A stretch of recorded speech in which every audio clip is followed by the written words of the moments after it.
melanjutkan kisah keris Nogososo dan Sapu Inten untuk sobat semua.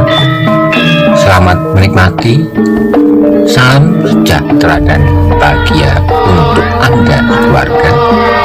Salam budaya.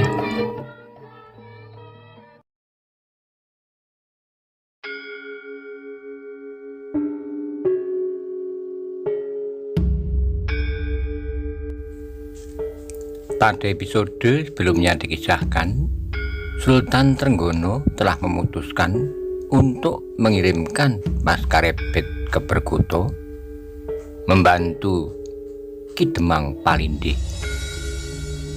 Mas Karebet pun merasa menyesal sekali atas segala perbuatannya. Namun semuanya sudah terjadi. Bagaimana kisah selanjutnya? Simak bersama-sama. Oleh karena itu, justru ketika ia merasakan bahwa sebenarnya budi Baginda kepadanya sejak ia dipungutnya dari tepi jalan bukan main besarnya, penyesalannya bertambah-tambah. Ia menyesal bahwa ia telah menyebabkan Baginda gusar kepadanya, dan ia menyesal bahwa ia telah berbuat suatu kesalahan yang sangat besar bagi adat kehidupan Demak. Berbeda dengan Tumenggung Probosemi, Tumenggung itu pun terkejut bukan buatan mendengar keputusan Baginda. Ternyata Karebet sama sekali tidak dihukum mati. Anak itu hanya sekedar dijauhkan dari istana. Alangkah mudahnya. Karena itu maka pada saat-saat yang akan datang, kemungkinan Karebet untuk kembali ke tempat masih terbuka. Tetapi kalau anak itu telah dipenggal lehernya, maka ia baru akan dapat tidur nyenyak. Karena itu betapapun ia takut kepada Baginda, dicobanya juga untuk berkata, "Baginda, apakah hukuman itu sudah cukup adil?" Baginda mengerutkan keningnya, kemudian katanya, "Apakah pertimbanganmu, Probosemi?" "Baginda, hukuman yang paling pantas bagi pengkhianatannya adalah hukuman mati." Karebet yang sudah duduk kembali itu pun memandang Probosemi dengan sudut matanya. Ia dapat memahami perasaan Tumenggung itu, tapi Karebet sama sekali tidak dapat mengatakan apa yang sebenarnya terjadi antara dirinya dan Tumenggung itu. Karena itu yang dapat dilakukan hanyalah mengumpat di dalam hatinya. Tapi ternyata Baginda tidak begitu saja menerima pendapat Probosemi. Dengan penuh pertimbangan, Baginda berkata, "Probosemi, bukan kesalahan dalam tata hubungan antara seorang kawula dan seorang raja, seorang prajurit dan seorang panglima. Aku sependapat dengan kau bahwa setiap pengkhianat harus dihukum mati. Tapi Karebet tidak berkhianat. Ia hanya sekedar melakukan hubungan yang wajar antara seorang pria dengan wanita, tetapi caranya lah yang sama sekali tidak wajar. Karena itu maka menjauhkan Karebet dari istana akan berarti menghapuskan setiap kemungkinan Karebet berbuat untuk kedua kalinya. Dan apabila ternyata dengan segala cara maka pengampunan kali ini diabaikan, maka aku tidak akan memberinya ampun untuk kedua kalinya." Probosemi mengerutkan keningnya. Nampaklah betapa ia tidak senang mendengar keputusan Baginda. Karena sekali lagi diberanikan dirinya berkata, "Baginda, janganlah menjadi contoh yang memalukan bagi seorang prajurit Wirotamtomo. Hamba akan menderita malu sekali apabila seseorang mendengarnya bahwa seorang prajurit Wirotamtomo dalam pimpinan Probosemi telah melakukan perbuatan terkutuk itu. Biarlah ia menjadi contoh bagi para prajurit yang lain. Peristiwa ini tak akan dapat dijadikan contoh dalam bentuk apapun. Probosemi, aku tidak mau seorang pun mengetahui apa yang telah terjadi. Aku tidak akan dapat memberikan alasan yang kuat kenapa Karebet harus dihukum mati. Kalau alasan yang sebenarnya aku beritahukan, maka rahasia itu akan terbuka." Probosemi menggigit bibirnya ketika sekali dipandang mata Karebet itu. Menatapnya maka kemarahan Probosemi tak dapat dikendalikan lagi. Dengan garangnya ia menunjuk kepada anak muda itu sambil menggeram. "Hei, Karebet, terkutuklah kau sampai anak cucumu." Karebet tidak menjawab. Dalam keadaan yang demikian itu, maka yang paling baik baginya adalah berdiam diri. Bilik itu kemudian dicekam oleh kesenyapan yang menggelisahkan. Baginda ternyata sekali lagi harus berpikir dan bertindak bijaksana. Kalau ia sama sekali tak mendengarkan permintaan Prabu Semi, maka Baginda pun menjadi cemas. Jangan-jangan Prabu Semi mempunyai cara sendiri untuk melakukannya. Ketika Baginda sedang berpikir, maka Prabu Semi berpikir pula. Namun agaknya Baginda tidak akan dapat memenuhi permintaannya untuk melenyapkan Karebet. Karena itu Prabu Semi sedang mencari cara lain yang sama sekali tak akan mudah diketahui. Tetapi betapapun, namun terasa oleh Temenggung itu bahwa sebenarnya lah Baginda sangat sayang kepada Karebet. Tiba-tiba Temenggung itu tersenyum dalam hati. Karena itu maka sekali lagi ia menyembah kepada Baginda, lalu katanya, "Baginda, sebenarnya hamba pun tidak akan sampai pada pemahaman yang paling keras untuk menghukum mati Karebet. Namun terdorong karena luapan perasaan, setelah hamba mendengar bahwa Karebet telah berbuat khianat, itulah yang telah mendorong hamba untuk tidak ingin melihatnya lagi dalam lingkungan keprajuritan. Sehingga meskipun Karebet tidak dihukum mati, namun sebaiknya anak muda itu tidak lagi mendapat kesempatan apapun yang memungkinkannya kembali ke istana dengan menempatkan anak itu pada Kakang Palindi. Maka kesempatan masih terbuka setiap kali baginya untuk mendapatkan kedudukan kembali dalam lingkungan keprajuritan, untuk kembali ke istana. Kecuali apabila putri telah mendapat tempat yang selayaknya bagi seorang putri." Baginda tidak segera menjawab kata-kata Prabu Semi, namun Baginda melihat banyak persoalan yang dapat terjadi. Baginda melihat bahwa Prabu Semi benar-benar tersinggung atas perbuatan Karebet. Namun Baginda sama sekali tidak menyangka bahwa dalam dada Temenggung yang garang itu tersimpan pikiran-pikiran yang gila pula. Baginda sama sekali tidak menyangka bahwa Prabu Semi mempunyai maksud-maksud yang tidak kalah gilanya dengan apa yang telah dilakukan oleh Karebet. Namun agaknya Prabu Semi akan menempuh jalan yang lain daripada yang pernah ditempuh oleh anak muda yang aneh itu. Setelah Baginda menimbang beberapa saat, akhirnya Baginda membenarkan permohonan Prabu Semi. Baginda mempertimbangkan permohonan Permaisuri pula. Baik Permaisuri sebagai ibu putrinya maupun Prabu Semi memimpin langsung Karebet yang dapat dianggapnya orang tuanya, bersama-sama tidak mengendaki anak itu lagi, tidak mengendaki Karebet nampak di antara kawula Demak.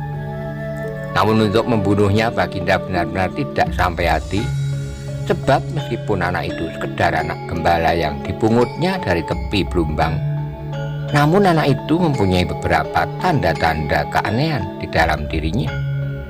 Dan bagaimanapun juga Baginda tidak dapat menutup kenyataan bahwa anak itu adalah cucu Pangeran Pengging Sepuh Pangeran Handayaningrat. Mudah-mudahan mereka kelak dapat melupakan kesalahan itu, dan mudah-mudahan hukuman ini dapat menyadarkan anak itu apabila kelak datang suatu kemungkinan anak itu dapat dicarinya, diambilnya kembali dalam lingkungan keprajuritan. Sebab sebenarnya Demak memerlukan orang-orang yang memiliki kelebihan daripada orang-orang kebanyakan. Dan benarlah kata-kata Prabu Semi bahwa kelak dapat diambil kebijaksanaan lain apabila putrinya telah mendapatkan tempat yang wajar bagi seorang putri raja. Karena itulah maka akhirnya Baginda berkata, "Karebet, apakah kau setuju dengan pertimbangan-pertimbangan dari pemimpinmu?" Karebet menyembah sambil membungkukkan badannya dalam-dalam. Namun bagaimanapun juga betapa ia menjadi tidak senang pada Prabu Semi. Perasaan muaknya menjadi bertambah-tambah. Tapi sekali lagi ia menahan hatinya, sebab tak ada bukti apapun yang dapat diajukannya apabila ia ingin menceritakan tentang maksud-maksud Temenggung yang licik itu. "Nah, Karebet," Segala keputusan adalah keputusanku, bukan orang lain. Juga keputusan tentang dirimu kali ini adalah tanggung jawabku. Ternyata ada beberapa pertimbangan baru tentang dirimu. Kalau semula aku ingin menyerahkan kau kepada Kakang Paninde, maka hal itu masih mendapat pertimbangan-pertimbangan lain. Kini aku telah menentukan sikapku sebagai suatu keputusan. Sejak saat ini bukan anggota Wirotamtomo lagi, dan kau sejak saat ini bukan keluarga dalam lingkungan keprajuritan apapun dan jabatan apapun. Kau harus pergi meninggalkan Demak untuk tidak menampakkan dirimu lagi sampai keputusan ini aku cabut. Dada Karebet berdebar mendengar keputusan itu. Sekali lagi ia menyembah jauh di bawah kaki Baginda. Alangkah sakit perasaannya, jauh lebih sakit daripada apabila sejak semula ia mendapatkan hukuman mati, disingkirkan dari lingkungan keprajuritan dan disisihkan dari Demak adalah hukuman yang terlampau berat. Tetapi ketika disadarinya bahwa kesalahannya terlampau berat, maka Karebet pun kemudian mencoba menghibur diri sendiri, mencoba menerima keadaan dan dipaksanya untuk menjadi keadaan yang sewajarnya. Setiap kesalahan harus mendapat hukuman. Dan Karebet pun kemudian menerima setiap keputusan Baginda dengan kesadaran. Tapi ia tidak dapat merupakan Tumenggung Probosemi. Seandainya Tumenggung itu tidak mempunyai maksud-maksud gila, maka ia pasti tidak akan terlalu bernafsu untuk menyingkirkannya, sehingga Tumenggung itu pasti membiarkannya untuk pergi ke Berkuto. Tetapi segala kemungkinan kini telah tertutup. Baginda telah menjatuhkan keputusan, dan keputusan Baginda kali ini bukan sekedar pertimbangan, namun benar-benar telah merupakan keputusan yang diucapkan.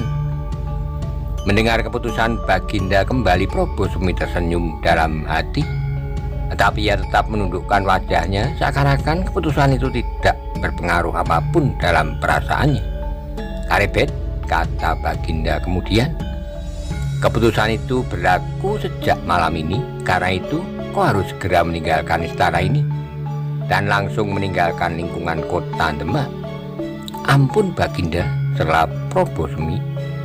Keputusan Baginda itu berarti bahwa tidak ada kesempatan bagi Karebet untuk berada di sekitar Demak. Dengan demikian maka akan lebih baik jika kelak Baginda mengeluarkan perintah bahwa setiap prajurit yang melihat Karebet harus mengusirnya.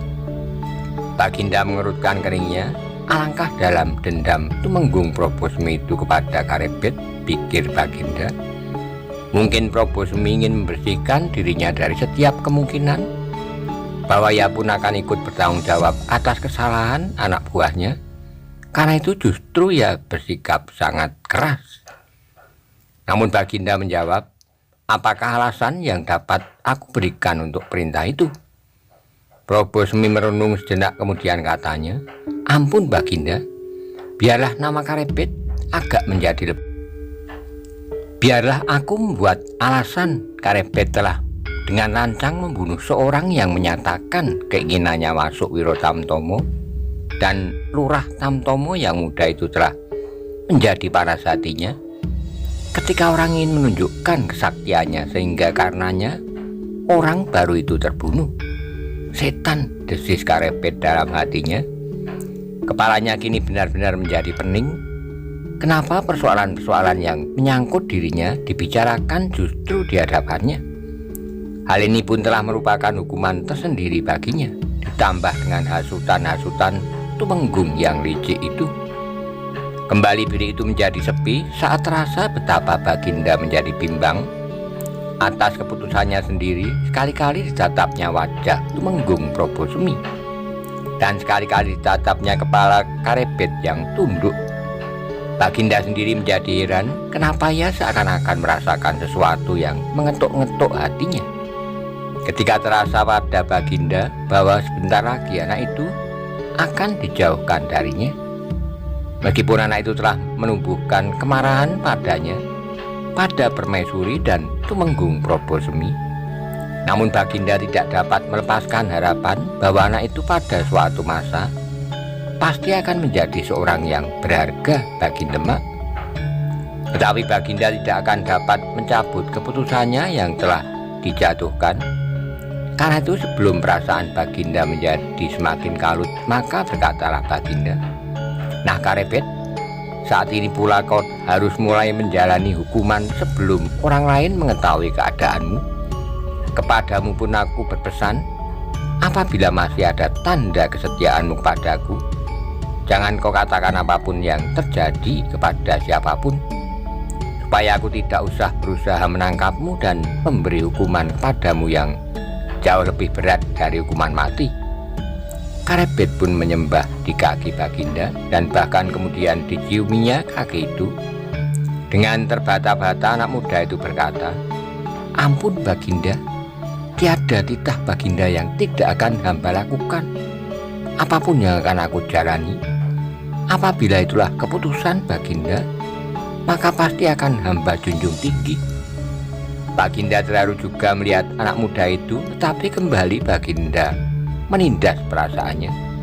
Maka kata Baginda, "Baik, aku harap kau tidak ingkar. Sekarang pergilah dari kesatrian. Tidak saja dari kesatrian, tetapi dari Demak. Jangan dekati lagi istana ini, sebab besok setiap prajurit akan mendengar bahwa Karebet diusir dari istana dan setiap prajurit akan mengusirmu pula." Alangkah pedihnya perintah itu, tapi Karebet harus melakukannya. Karena itu sekali lagi ia menyembah dan berkata, "Titah Baginda akan hamba lakukan, sebab hukuman ini ternyata masih dilimpahi oleh kemurahan hati Baginda." Setelah Karebet menyembah sekali lagi, maka mulailah ia menggeser mundur. Namun tiba-tiba Probosemi berkata, "Ampun Baginda, biarlah aku mengantarkan anak itu sampai di perbatasan." Baginda mengurutkan keningnya, kemudian katanya, "Jangan seorang pun tahu apa yang telah terjadi." "Tidak Baginda," sahut Probosemi, "hamba sendiri akan mengantarkannya sampai ke perbatasan malam ini." Baginda tidak segera menjawab, bahkan Baginda menjadi semakin heran. Kenapa kemarahan Probosemi menjadi sedemikian jauhnya melampaui kemarahan Baginda sendiri, yang langsung mendapat celah karena putrinya.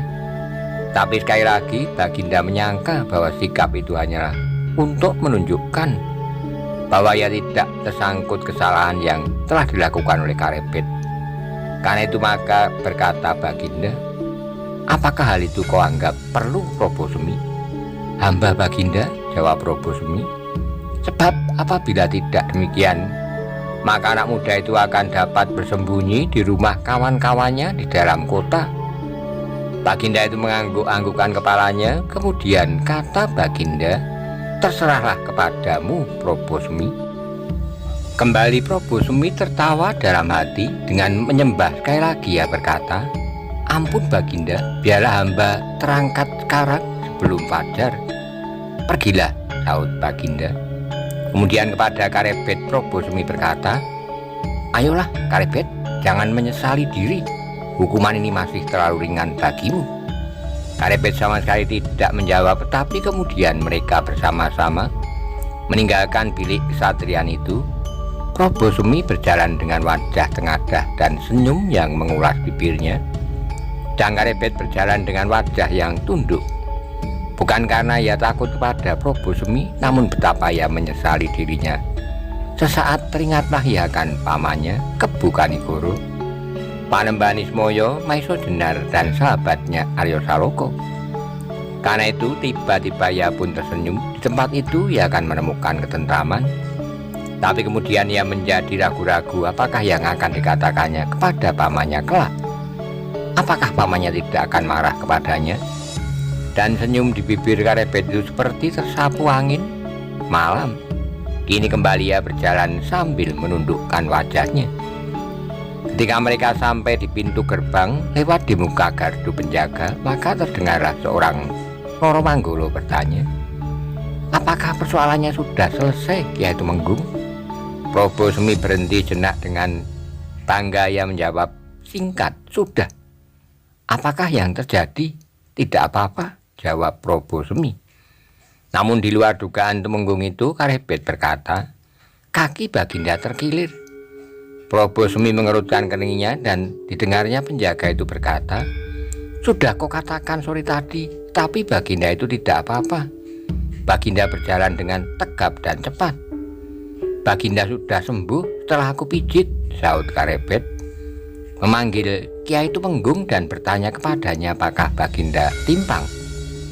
Tumenggung Probosemi pun menjadi heran. Karebet baru saja mendengar keputusan tentang dirinya, tetapi tiba-tiba ia sudah dapat berkelakar. Gila benar anak ini. Namun Probosemi menjadi tidak senang karenanya. Ia ingin Karebet menjadi bersusah hati. Ia ingin Karebet minta ampun kepadanya dan merengek-rengek seperti orang bandi. Karena itu ketika Karebet masih ingin berbicara lagi, maka Tumenggung itu membentak, "Ikut aku." Karebet menganggukkan kepalanya tanpa berbicara lagi. Maka keduanya segera pergi meninggalkan gerbang halaman dalam istana itu. Sampai di luar gerbang maka berkatalah Probosemi dengan angkuhnya, "Karebet, arah manakah yang akan kau pilih?" Karebet berpikir sejenak kemudian jawabnya, "Ki, apakah aku tidak akan singgah dahulu untuk mengambil pakaianku?" Probosemi berpikir sejenak kemudian katanya, "Apa sajakah milikmu itu?" "Pakaian, Ki." "Itu saja, ya. Biarlah aku tukar dengan uang." "Jangan, Kiai, pakaian itu adalah pakaian yang aku terima dari almarhum ayahku. Jangan ditukar dengan apapun." Probosemi yang yakin rencananya akan terjadi itu berkata, "Baiklah, marilah aku antarkan ke pondokmu, tapi jangan berbuat gila, supaya lehermu tidak aku penggal malam ini." Karebet tidak menyaut, tetapi mereka berdua segera berjalan ke pondok Karebet. Ketika Karebet masuk ke dalam pondoknya, Probosemi berkata, "Aku ikut dan jangan berkata kepada siapapun apa yang akan kau lakukan." Karebet tidak dapat menolak, karena itu dibiarkannya Probosemi ikut masuk ke dalam pondoknya, namun tidak ke dalam biliknya. Sebenarnya Karebet sama sekali tidak sayang pada beberapa lembar pakaiannya, tetapi yang memaksanya untuk pulang lebih dahulu adalah sebilah pusaka yang dahsyat Kiai Sengkelat. Demikianlah setelah Karebet menyembunyikan Kiai Sengkelat di bawah bajunya, maka ia pun segera keluar dari biliknya dengan sebuah bungkusan kecil berisi beberapa lembar pakaian. "Kau bukan Wirotamtomo lagi, jangan kau bawa pakaian keprajuritan." "Tidak, Kiai," jawab Karebet. "Pakaianku aku tinggal disangkutkan pada dinding bilikku." Tapi Probosemi tidak percaya. Diperlukannya menengok bilik Karebet dan dilihatnya pakaian itu tersangkut di sana. Namun ketika mereka meninggalkan pondok itu, Karebet berkata, "Aku telah diusir dari Demak, karena itu aku tidak sempat menyelesaikan persoalan pondokku dengan pemiliknya. Karena itu aku serahkan semua itu kepada Kiai." Probosemi tersenyum, "Itu bukan persoalan sulit, biarlah itu aku selesaikan." Karebet tidak berkata apa-apa lagi dan mereka pun kemudian berjalan menelusuri jalan-jalan kota ke selatan. "Aku akan menuju ke arah selatan," kata Karebet kemudian. Baik. Kemana kau inginkan, biarlah aku menuruti," jawab Probosemi sambil tertawa. Tapi karena sikap Probosemi itu, maka Karebet justru menjadi curiga. Sikap itu terlalu ramah, jauh berbeda dengan sikapnya pada saat mereka masih berada di Kasatriyan. Meskipun demikian, Karebet masih tetap berdiam diri. Ia masih saja berjalan dengan kepala tunduk. Malam semakin lama semakin dalam menjelang fajar. Embun telah mulai menetes dari dedaunan, menitik di rerumputan yang tumbuh liar di tepi jalan. Angin malam yang sejuk lembut bertiup perlahan-lahan mengusap wajah-wajah mereka dengan sejuknya. Namun hati Karebet tidak sesejuk angin malam.